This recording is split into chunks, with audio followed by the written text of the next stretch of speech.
See, in this world, there's two kinds of people, my friend. Those with loaded guns, and those who dig. You dig.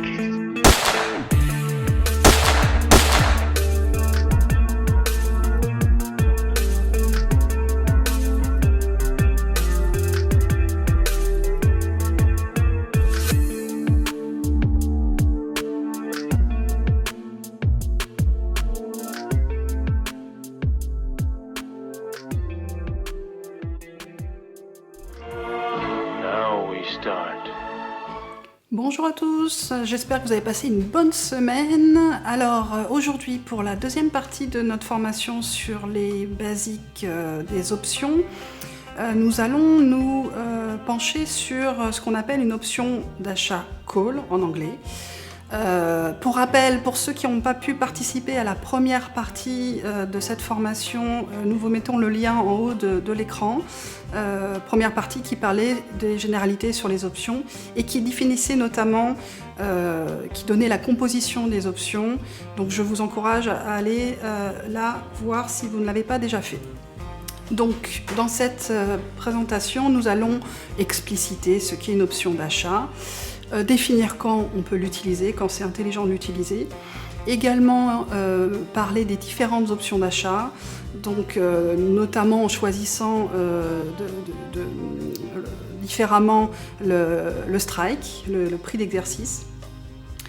Après, nous allons comparer donc l'achat d'une action versus acheter une option d'achat. Donc sur le même sous-jacent, regardez ce que cela donne, et donc à travers un exemple.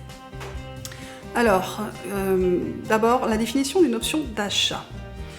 Alors, c'est un contrat, donc une option, de toute façon, c'est un contrat, et c'est la force aussi, c'est que les choses sont écrites. Et donc ce contrat, il vous donne un droit, mais pas une obligation. Et c'est vraiment ça le côté optionnel. Donc il vous donne le droit d'acheter l'action à un certain prix P pendant une certaine période de temps T. Donc c'est effectivement la définition assez propre d'une option d'achat. Donc après, l'idée c'est de savoir où est-ce qu'on va sélectionner, à quel niveau on va sélectionner le prix P, le strike, et sur quelle période de temps. Donc à quel moment il est intéressant d'utiliser une option d'achat ? Donc, notamment dans un marché haussier, vous pensez donc que le sous-jacent, l'action A, va monter, et plutôt que de posséder l'action, vous voulez la contrôler et capitaliser sur ce mouvement haussier. Donc, si on veut regarder plus spécifiquement les différents types d'options d'achat, on en a trois. Donc le premier, c'est lorsque le prix d'exercice qu'on choisit est peu ou prou au niveau du cours de l'action. Donc dans ce cas, on parle d'une option à la monnaie, at the money en anglais. Donc sur un cas typique, donc là c'est l'action qu'on a pris, l'action Facebook. Le jour où on regarde l'action, elle vaut $304. Et donc, si on veut choisir une option à la monnaie, on va prendre un strike qui est à peu près à $304. Vous n'avez pas, dans les choix de strike, vous n'avez quasiment jamais la possibilité de l'acheter exactement au niveau du cours de l'action. Et généralement, c'est souvent des pas de $5. Donc en l'occurrence, vous serez à la monnaie si vous prenez un strike entre 300 et 305 dollars, par exemple. Le deuxième type d'options d'achat, c'est donc des options qui sont en dehors de la monnaie, out of the money en anglais, et c'est le cas où le prix d'exercice est supérieur au cours de l'action. Donc le même exemple, toujours avec notre action Facebook à $304. Donc là, vous achèterez une option hors de la monnaie si vous l'achetez avec un strike qui est supérieur à $305 et jusqu'à, évidemment, là ça peut, alors non pas l'infini, hein, parce que toutes les possibilités, et puis à un moment voilà, ça n'existe pas, mais tout ce qui est supérieur au cours actuel de l'action est une option hors de la monnaie. Et le troisième cas, évidemment, le symétrique, ce qu'on appelle une option d'achat dans la monnaie, et c'est le cas où le prix d'exercice de l'option est inférieur au cours de l'action. Donc encore une fois, dans le cas de Facebook, on a l'action à 304 $, donc si on prend un strike inférieur aux 300 $, on a une option qui est dite dans la monnaie. Alors tout de suite, il faut que vous ayez et vous gardiez en tête l'une des premières règles, en tout cas que nous on suit pour faire le trading d'options. On achète toujours dans la monnaie, d'accord ? On prend des options d'achat qui sont dans la monnaie. Alors la raison principale, alors aujourd'hui je ne vais pas forcément quand même rentrer trop dans ce détail-là, mais la raison principale c'est que vous avez donc deux éléments qui constituent la valeur d'une option, donc le C, le coût de l'option.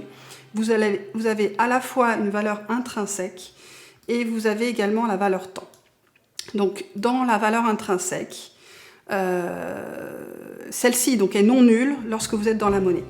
L'intérêt d'avoir cette option avec une valeur intrinsèque, c'est que si vous exercez votre option, vous allez finalement acheter l'action moins cher que le cours de l'action, par définition.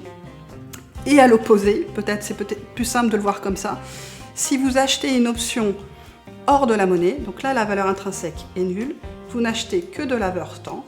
Qu'est-ce qui se passe dans ce cas-là ? Si vous voulez exercer votre option, le strike étant supérieur au cours de l'action, dès le départ, vous achetez vos 100 actions plus chères que le cours actuel, et en plus, vous payez de la valeur temps.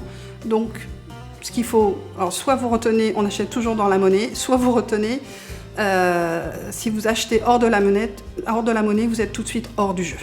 Donc, règle à retenir, on achète toujours dans la monnaie. Ensuite, la deuxième règle, donc c'est un peu le pendant en tout cas de la première règle, on achète toujours loin. Alors, c'est le pendant, ça paraît pas, c'est pas forcément non plus intuitif. Donc je vous disais, dans la valeur de l'option, il y a la valeur intrinsèque et il y a la valeur temps. Alors la caractéristique de la valeur temps d'une option, c'est qu'elle n'est pas linéaire. Elle ne décroît pas dans le temps de manière linéaire, elle décroît dans le temps plus fortement lorsque c'est proche. Donc qu'est-ce que ça veut dire ? Ça veut dire que si vous l'achetez pour le coup loin, elle ne va pas tellement varier fortement en tout cas, et donc quand bien même vous la payez un petit peu plus cher, ça vous permettra au moins, dans le cas où vous avez une stratégie qui n'est pas forcément donc, du court terme, que votre stratégie se réalise, et ce surcoût de valeur temps est peu payé par rapport à la possibilité que ça vous donne, que vous ayez finalement le temps d'avoir raison.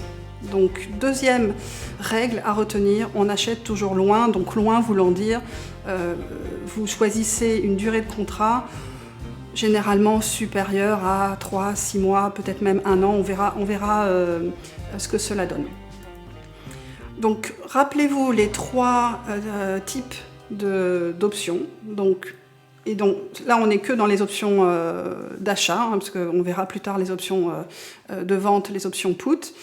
Donc dans la monnaie, on achète plus ou moins au cours de l'action. À la monnaie, on achète avec un prix d'exercice.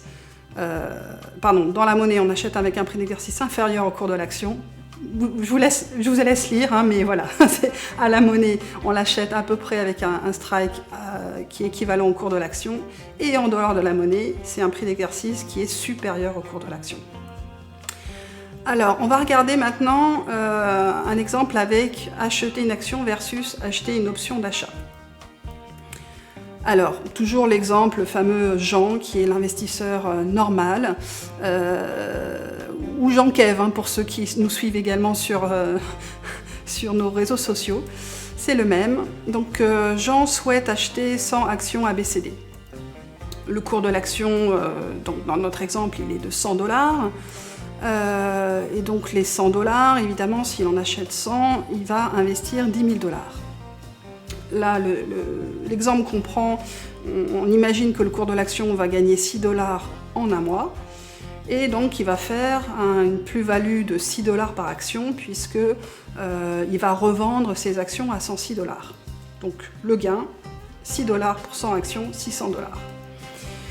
Et de l'autre côté, on a notre investisseur plus avisé, plus intelligent, qui s'appelle Paul.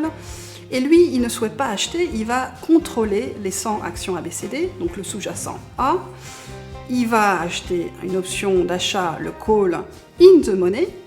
Donc le strike P va être inférieur aux 100 $. Mais là, dans notre exemple, on ne va pas forcément regarder le coût d'exercice. Et le coût de l'option est de 3,50 $ dans notre exemple. Donc l'investissement, comme on est sur un contrat,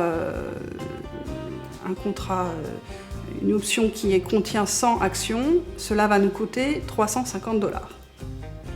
Donc dans le même exemple qu'à gauche, on considère que le cours du contrat gagne 6 $ en un mois. Petit parenthèse sur justement le fait qu'on ait la même variation, ceci est grâce au fait qu'on achète une option in the money. La caractéristique je vous disais, des options in the money, c'est qu'il y a une valeur intrinsèque. Et également, on en parlera plus tard, il y a une lettre grecque qu'on appelle le delta, qui nous aide aussi à choisir le strike. Et ce qui se passe lorsqu'on achète une option d'achat in the money, c'est que vous allez avoir la recopie de la variation de votre action sur la valeur de l'option. Si vous achetez une option hors de la monnaie, vous n'aurez pas la recopie, c'est-à-dire que l'option gagnera 6 $, votre contrat, votre coût, votre prix du contrat, votre prix de l'option ne prendra pas forcément 6 $, il prendra potentiellement 2 fois moins, enfin ça dépend évidemment du strike que vous avez choisi, mais là également cet exemple vaut dans le cas où on a pris une option dans la monnaie. Donc si je reprends le cours de ma comparaison, Paul lui va faire une plus-value de 6 $ par action, puisqu'il aura acheté 3,50 $ son contrat, il va le revendre 9,50 $, et donc fait les mêmes 6 $ de gain par action ou l'apport par contrat que Jean. Mais, donc voilà, 600 $ de plus-value. Je vais un peu vite en besogne. Donc si on reprend justement, c'est ce que je voulais voir là, si on reprend maintenant, on va regarder l'investissement de chacun. Donc côté de l'investisseur standard Jean, il investit 10 000 $. Côté de l'investisseur avisé, il investit 350 $. D'accord ? Donc déjà on n'est pas sur le même type d'investissement. Quelle va être finalement la performance dans les deux cas ? Donc du côté de Jean, on est à 6%, puisqu'on a une plus-value de 600 $ pour un investissement de 10 000 $. C'est finalement la recopie de la variation de l'action. Alors que du côté de Paul, quelle est la performance ? Eh bien c'est 350 là qu'on a investi, on a gagné 600 $, donc 600 sur 350, vos calculettes, ça donne 171% de performance, d'accord ? 6%, 171%. Donc c'est quand même assez intéressant de le voir. Alors donc c'est un effet de levier, n'est-ce pas ? Donc petit coucou à ceux qui utilisent les CFD. On en parlera certainement plus tard de l'intérêt de ce genre de choses, mais vous voyez que c'est vraiment assez puissant. Alors ce que éventuellement on pourrait aussi regarder, c'est finalement qu'est-ce qui se passe si on investit la même somme d'argent. Donc c'est notre deuxième cas. Donc pour investir la même somme d'argent, donc notre investisseur standard Jean, il achète 3 actions et demie, donc bon, vous avez, c'est un exemple potentiellement fictif, mais vous avez aussi des brokers qui donnent la possibilité d'acheter des fractions d'actions, donc on peut considérer 3,5 actions, et donc avec le cours à 100 $, cela donnerait 350 $. Même exemple, le cours de l'action qui augmente de 6 $ en un mois, Donc ça donnerait finalement 3,5 actions fois 6 $ d'augmentation, une plus-value de 21 $. Côté de notre investisseur avisé, Paul, on fait la même chose que tout à l'heure, on achète 100 options d'achat, donc on contrôle 100 actions ABCD, donc là c'est notre sous-jacent A. On choisit une option d'achat dans la monnaie, donc avec un strike inférieur au cours actuel de l'action, et cela nous coûte 3,5 $. Donc de la même manière que Jean, on va avoir un investissement de 350 $. Et donc là, on a choisi une valeur temps, un contrat d'un mois, et on a notre contrat, notre option, qui également varie de 6 $. Donc de l'autre côté, on va avoir un gain, comme on l'a vu tout à l'heure, de 600 $. Donc, si on reprend performance, côté Jean, on va toujours avoir 6%, mais avec un investissement de 350 $, ça ne va rapporter que 21 $, alors que côté Paul, on investit donc la même somme, mais on est toujours sur nos 171%, n'est-ce pas? Là, je n'ai absolument rien changé, donc on gagne évidemment beaucoup plus avec le même investissement. Cela m'amène à vous, du coup, présenter, dans les deux cas, vraiment le plus des options. C'est que lorsqu'on parle de perte théorique maximum, ce qui est très important lorsqu'on est trader et qu'on va sur les marchés boursiers, on veut absolument savoir quel est le risque qu'on prend. Donc, dans l'investisseur standard, effectivement, on n'est pas toujours sensible à ce qu'on appelle le risk management, mais il faut vraiment avoir toujours ça en tête. Après, c'est facile de se dire, ce que j'ai mis sur le marché, potentiellement, c'est ce que je peux perdre. Donc là, perdre 10 000 $, ça fait peut-être un peu mal. On aura plus tendance à vouloir mettre 350 $ sur les marchés d'actions. Donc là, dans les deux cas, vous voyez que ce n'est pas la même somme qu'on est prêt à perdre, hein, on est bien d'accord. Et là, côté option, on ne fait que contrôler, donc on ne possède pas l'action. Et le risque, la perte théorique maximum, ça sera évidemment le coût, la valeur du contrat d'option. Et comme on l'a vu dans notre exemple précédent, au pire, entre guillemets, on perdra les 350 $. Bravo. Un exemple concret. On va prendre l'action Coca-Cola. Coca-Cola qui cote actuellement 53,68 $. On va d'abord regarder ce qu'aurait fait Jean sur ce cas de figure. Jean aurait fait sa petite analyse rapide. Il aurait vu que le dernier point haut ici avant la crise du Covid au mois de mars était là et que la tendance depuis le point bas ici là est globalement haussier et que il n'y a pas vraiment de raison à ce que ça n'aille pas par ici là comme ça. D'accord, donc Jean s'est mis une prise de profit à 60,13 $ qui correspond à ce niveau là ici. Voilà son, comme dirait Chicandier, voilà son analyse. Donc il va rentrer sur ce trade avec ses 100 actions. Alors on partira toujours en termes de comparatif, entre Jean et Paul, on partira toujours sur le volume de 100. Vous avez bien compris par rapport à l'exemple précédent et aux exemples de la semaine dernière que de toute façon, au niveau performance, que Jean rentre à 100 000, 10 000 ou 1 million d'actions ou 1 million de $, il fera la performance du sous-jacent, ni plus ni moins. Donc, Jean, il va rentrer à 53,68 $ pour acheter 100 actions. Donc ça lui fait un investissement de 5368, hein, on va le marquer là, 5368. 5368 $. Et donc, si son scénario se déroule comme prévu, il sortira, donc il coupera sa position, il revendra à 60,13 $, ce qui lui fera une plus-value de 6,45 $ multiplié par 100, ça nous fait 645 $. 645 $. Donc une performance de 12%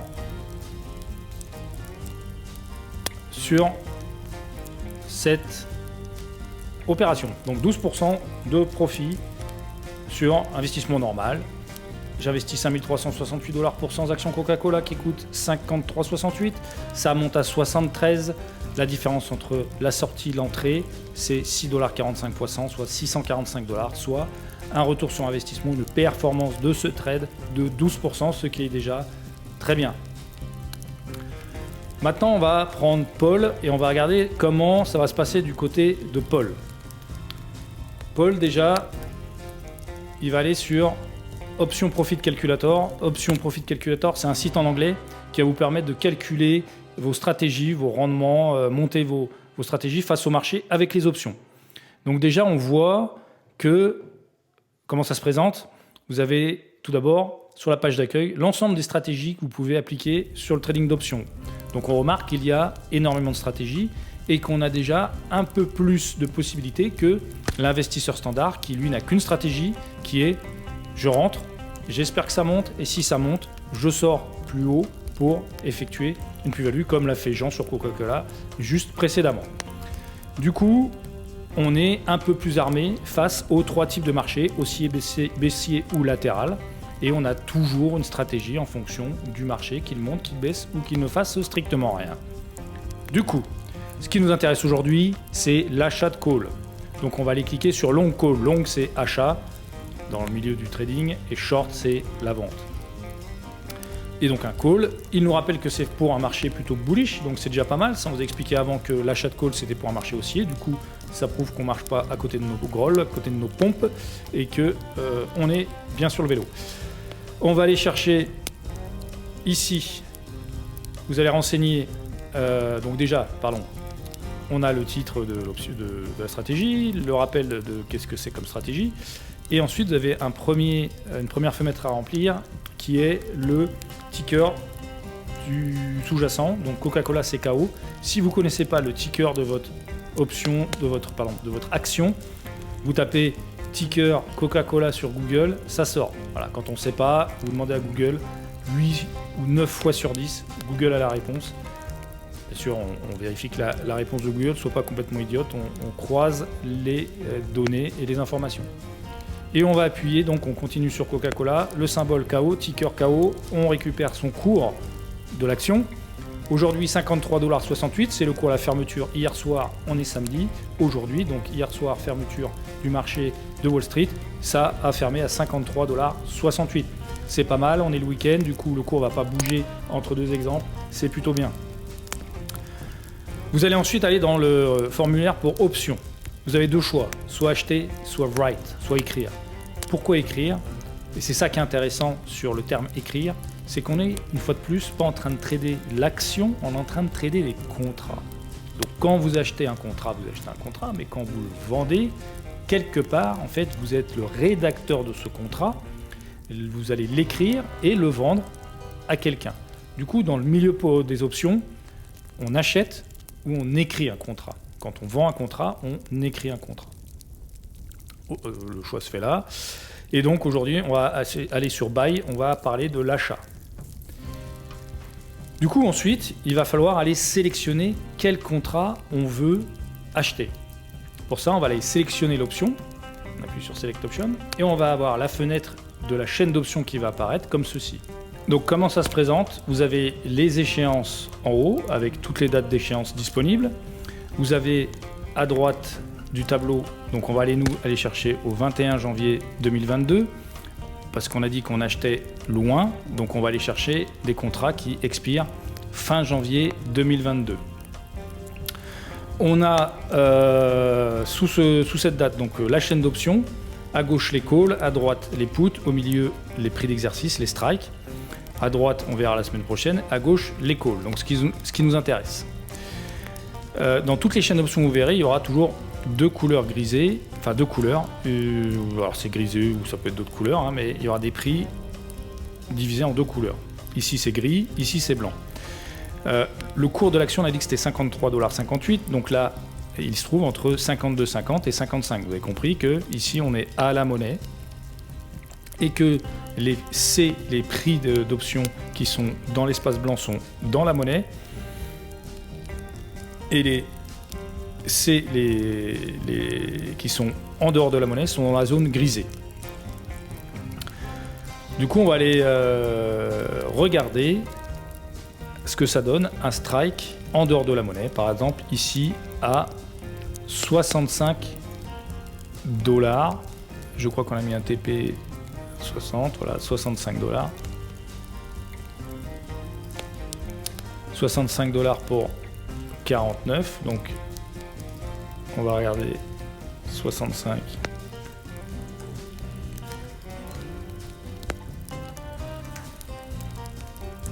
Donc un call à 65 pour 0,49.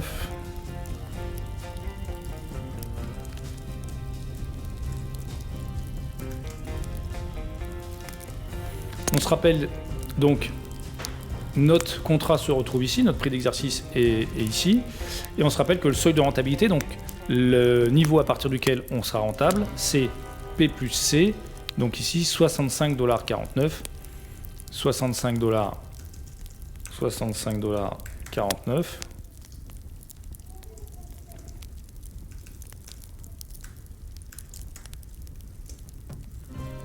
Ce qui nous amène au-dessus de notre strike. Donc qu'est-ce qu'on voit ici? On voit que c'est assez tentant finalement d'aller chercher un call en dehors de la monnaie avec un strike à 65. Pourquoi? Parce que ici, on a pris le prix à 0,49, ça va nous faire investir 49 $. 49 $, du coup, pas beaucoup, pas cher. Et la majorité des gens s'orientent vers ce genre d'achat de call en dehors de la monnaie parce que les sommes à investir sont plus faibles. Si on regarde à 80 $, vous payez 10 $, et puis voilà, vous vous retrouvez avec votre achat de call sur l'action Coca-Cola. Sauf que le strike, il est à 80 $. Donc si on regarde ici, on a pris un strike à 65 $. On voit que le seuil de rentabilité sera à 65,49 $, mais ça signifie surtout que, pour rappel, on est censé faire quelque chose ici. Jean, lui, il rentre à 53,68, il sort à 60,30. Quand vous êtes avec votre contrat ici,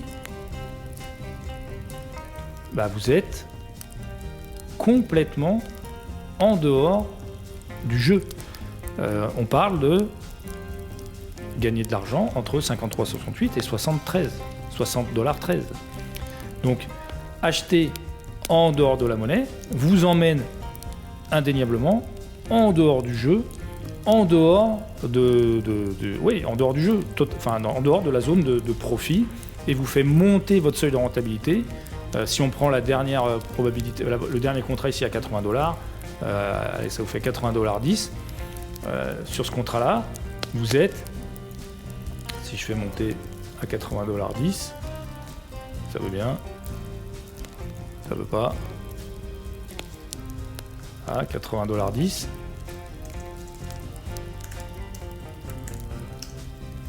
Ça vous emmène là-haut.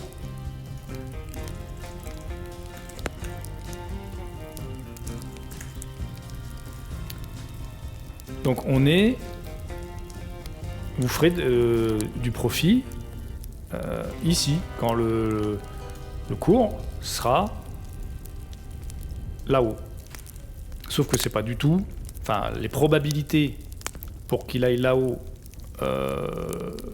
avant le janvier 2022, c'est possible, on est d'accord, mais les probabilités sont beaucoup plus faibles que si vous êtes dans ce trade-là. De toute façon, on compare le trade de Jean entre 53,68 et 73. Donc, en dehors de la monnaie égale en dehors du jeu.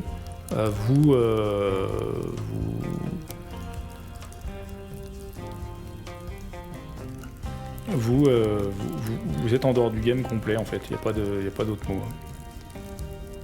Maintenant, on va regarder ce que ça donne à la monnaie. À la monnaie, on va dire à 55, 2,53 de coût.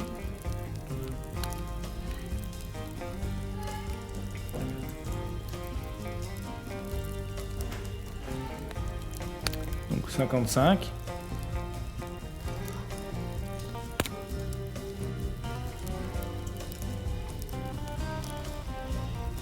Donc 2,53.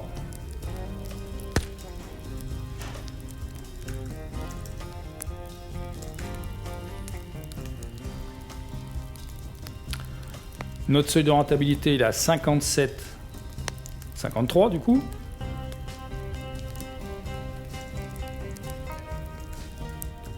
Donc, seuil de rentabilité, je rappelle, c'est P plus C, le strike plus la prime.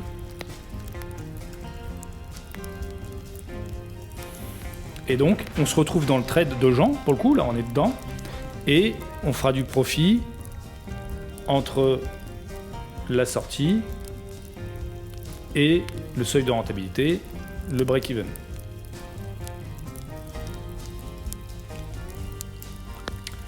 Ça nous fera une somme gagnée de donc 57,53, donc 60,13 moins 57,53, 2,60 $.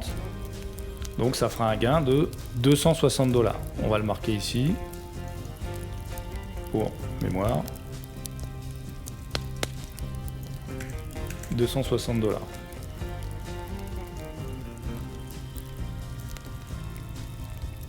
Maintenant, on va regarder ce que ça donne dans la monnaie.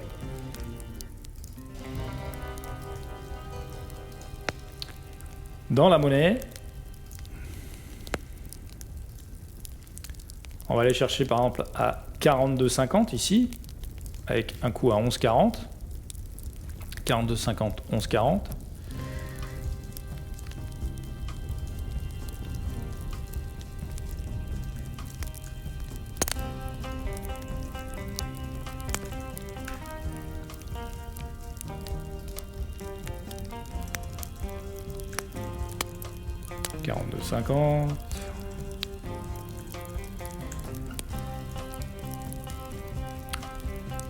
Ça nous amène notre contrat ici avec un seuil de rentabilité donc de 42,50 plus 11,40 qui nous fait un seuil de rentabilité à 53,90. 53,90. Donc vous voyez déjà que le seuil de rentabilité se retrouve un petit peu plus haut que le cours actuel, mais que si l'action continue de monter, on a de fortes probabilités de pouvoir être rentable assez rapidement. Du coup, en termes de rentabilité, ça donne quoi? Si à l'échéance fin janvier ou avant à l'échéance, parce que vous pouvez revendre votre contrat quand vous voulez, on est sur des options américaines, votre action part d'ici, descend un peu et hop, arrive au plan espéré. Si vous revendez à 73 votre contrat, à 60,13 $, votre contrat, votre gain sera de 60,13 $ moins 53,90, soit 6,23, soit 623 $.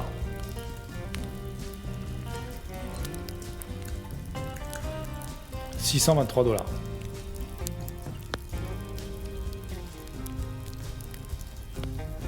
On récapitule tout. Donc, Paul a investi 1,140 $ et a gagné donc 623 $. Ce qui nous fait une rentabilité de 54%. Voilà. Je vous laisse réfléchir à tout ça, je vous laisse l'écran, je vous laisse les chiffres, faites vos petits calculs. Néanmoins, Jean investit 5360 $, gagne 645 $, ça lui fait 12% de perf. Paul investit 1140 $, il gagne 623 $, ça lui fait 54% de performance. Le risque pour chacun et j'insiste sur Jean qui est un trader standard, donc il ne va pas forcément faire de calcul de risque-rendement et manipuler plus que ça le take profit et encore moins le stop loss, donc c'est un investisseur normal. On peut même dire que souvent, quand on est investisseur standard, pour l'avoir été aussi, on se met un petit TP mental en se disant je rentre quand l'action Coca-Cola aura fait plus 10% par rapport à mon point d'entrée, je revendrai. Donc c'est quelqu'un comme ça dont je parle, hein. C'est vraiment, il n'y a pas de, on est tous passés par là et il n'y a pas de problème là-dessus, hein. Donc investisseur standard, comparé à Paul qui lui trade les options, il a contrôlé ses 100 actions. Pour ça, il a déboursé il a investi en fait 1140$.